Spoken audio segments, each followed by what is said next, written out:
So I'm going to talk about influence and impact.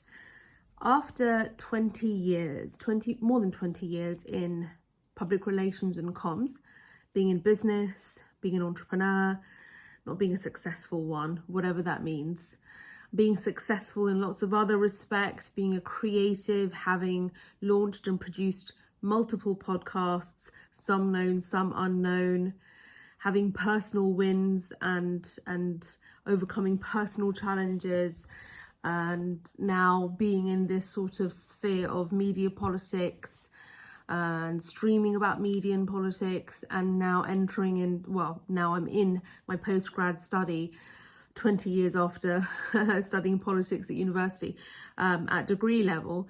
Now I'm in postgrad study for systems thinking, as well as I think there's going to be another sort of social psychological dimension to it as well.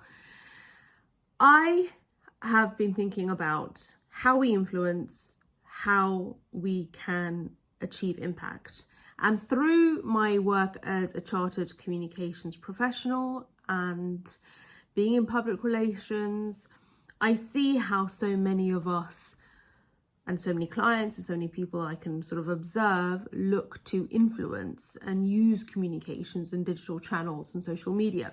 And, in 2016, when I first started podcasting, it was just before that sort of tidal wave of a long form podcast sort of just took over.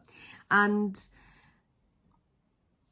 I see how so much of that content, the ideas in those conversations, and now we see those podcast conversations literally between friends, and the audience feels like they're in the room with them, and they are influencing. And then someone's, the audience has swiped on to the next episode or another show or another conversation or another radio station. So I think there is an opportunity to influence, but I don't think it's making much impact. Let me explain why. I feel like influence happens, but there are ideas, insights, innovation, it's all left on the table. And in business, we hear don't leave money on the table. And that is don't basically miss opportunities. And I think we have a missed opportunity. And I've been thinking about how I'm missing an opportunity. And that's why I have really been exploring impact and how I can make a bigger impact with not just my work, but my consulting, my ideas, strategic thinking, and any collaboration that I might do with anyone else, or have researchers, writers, thinkers work with me. It's a no-brainer. It really was a no-brainer when I thought, I know exactly where to funnel all of this in. Now, as a systems thinker, the task is to be as neutral as possible, but to accept that we have our biases. And as a practitioner, you will have your subjectivity, and to know that it's pretty difficult to be completely impartial. But it's really important to be aware of what your partiality is, and what your biases are, and what your subjectivity is, and what your own subjective mental model is. And a big part of my work is to not get attached to a single idea or ideology in order to more effectively resolve or accommodations or solutions. And I do this all the time with clients, and my study in systems thinking has really helped me to learn the language, gain the language and the vocabulary to describe the value in what I do when I'm consulting. And that is to be able to really extract multiple perspectives and worldviews, and be able to sort of build a picture in order to get to a more rational and sort of meaningful, useful perspective and a point, and then from that point onwards you could continue to move in any direction. That's the idea. You never at the final point at any point. It's a continuous process, and we must be dedicated to that continuous process, that we will find new opportunities in, and opportunities to make impact, opportunities to arrive at more aligned thinking, opportunities to learn different, even, more perspectives and worldviews. Because with that kind of breadth of understanding, we can operate better and make a better impact. And so luckily, I shouldn't have delayed this postgrad study, but I did. And I started it, so I'm glad I have, though. So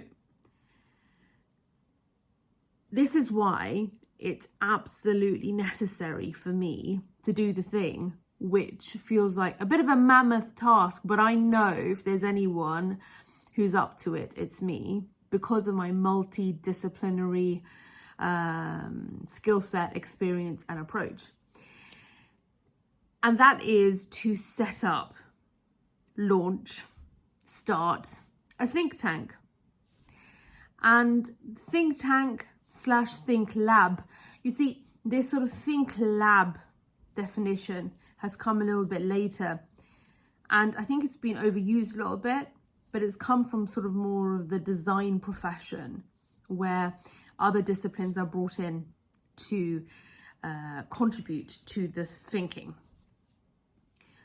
I think for simplicity and for ease, for people to be able to find this future work, this very present work that's about to find its form, future form, it's best to categorize it as a think tank. And what I really want to do is I want to take all that insight, all that information, those innovative those insights, and I actually want to make impact with it. And that's through research, through consulting, and that's through, thought pieces, so that we don't leave anything on the table, so that we can actually make impact and see change, influence, in education, in politics, in our communities.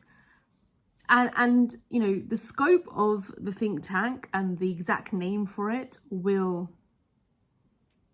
come very soon. It's here. I'm just sort of fleshing some things out. But the scope is definitely social and political, so it's socio-political. But there's a big bit about literacy in there. And literacy doesn't just involve education. It doesn't just involve media literacy. It involves creativity. And how it's so absolutely necessary, and I'm not going to be like a politician, but it is absolutely so crucial that we bring a more of a creative and collaborative approach to our strategic exploration, our research, our problem solving, our policy making. It's important to bring in different worldviews and perspectives. It's important to look at the interrelationships. It is so, so vital that we take our blinkers off, because we all have our own unique tunnel vision. And by doing this, and doing this in collaboration with others, which I'm really excited about, it's about sort of fostering a very open-minded, collaborative process. And to then take all of that and not leave anything on the table, and then produce actual sort of collateral, if you like, papers, white papers, thought pieces, research pieces, briefings, and not leave anything on the table, and to make the impact that not only do I want to see in our social political life, in our communities for now, but for the future of my teenager, for the future of my nieces, young and old, and for the future of so many. And there's still so much more that we can do and achieve. It isn't all doom and gloom, and it shouldn't be, even though it feels that way. And I want to spotlight innovation and fuel it. And I want to perpetuate the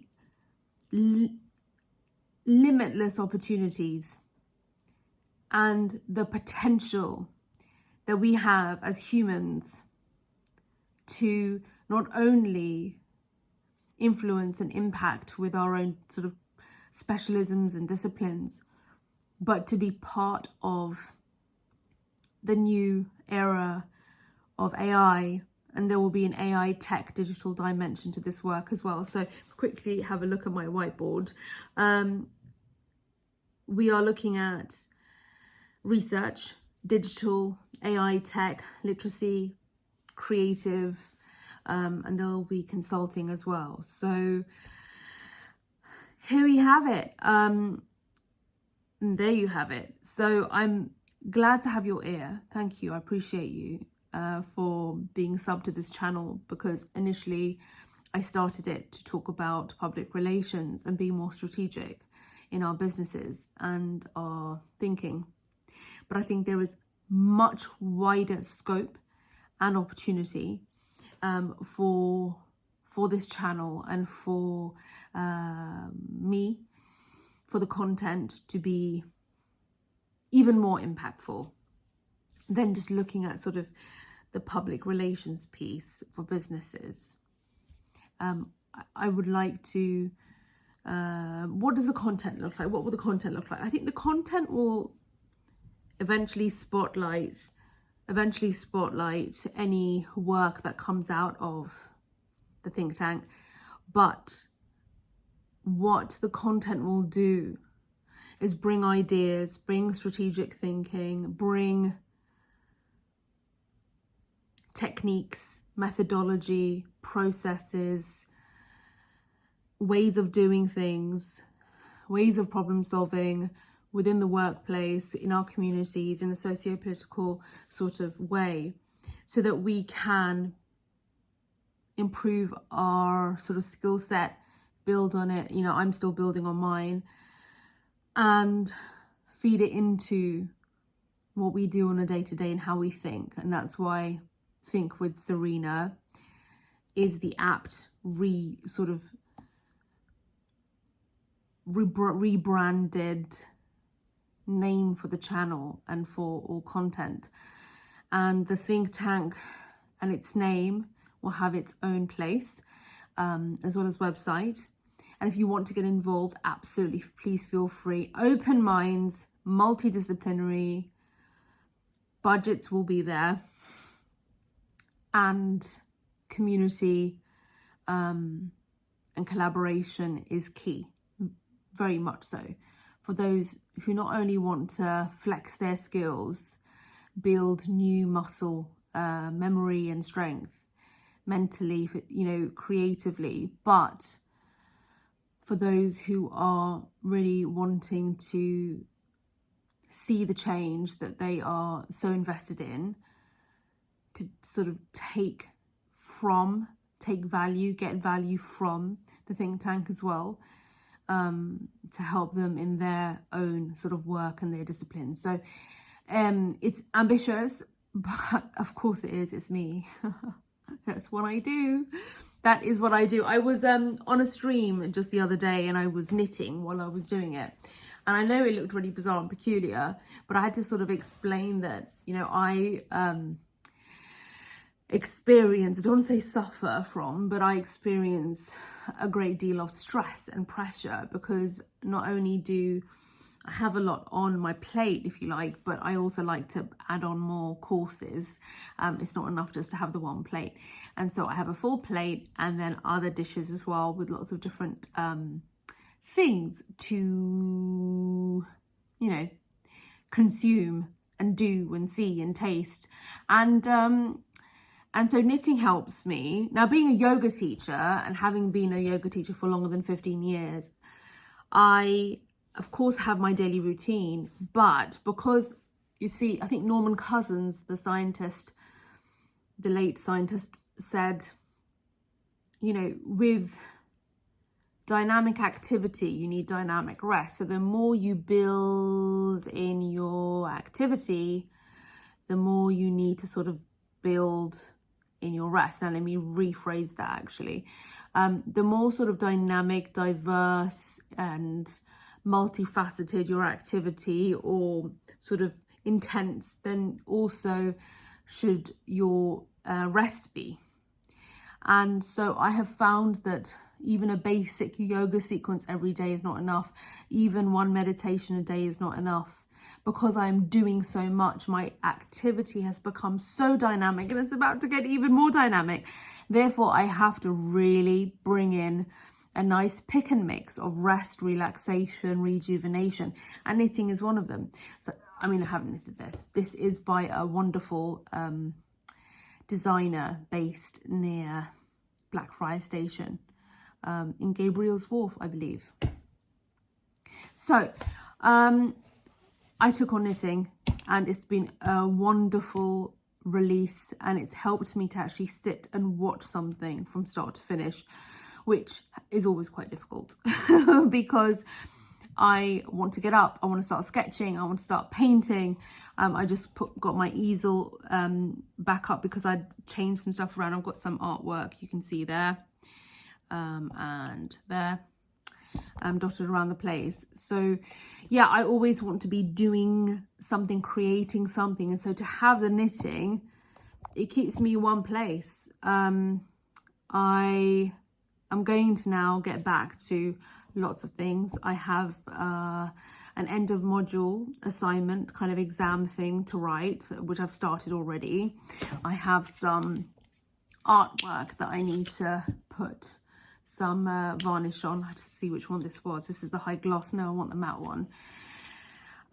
Knitting to continue, cooking to do, because cooking really does relax me, and cooking involves wonderful ingredients from the wonderful Riverford, who gave me this, Riverford the company, who gave me this really wonderful cookbook. Beetroot, October to April. I love how it's really sort of trying to get across the point of being seasonal. Brussels sprouts, November to January, and it's giving you all the recipes for Brussels sprouts.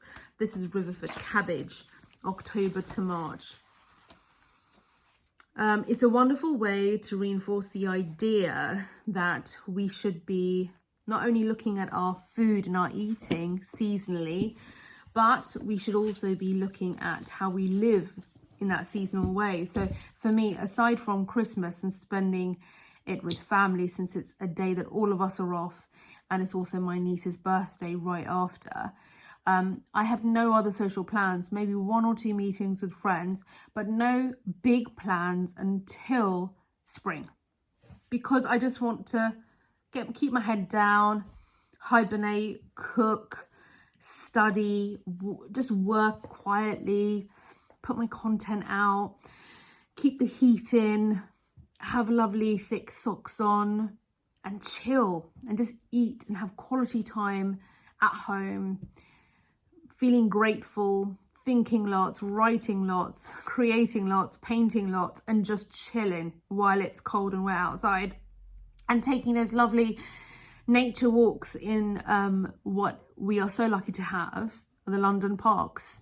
I absolutely adore them. So you see, I am very grateful. Sorry, there was a notification there. I am so grateful for where I live, and the doom and gloom will have you seeing everything through very miserable eyes. and I'm hoping that we can move away from that doom and gloom and make some impact. That's what I really want to do. I want to really make some impact. So there we go.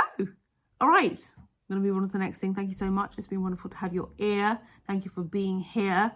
And please do sub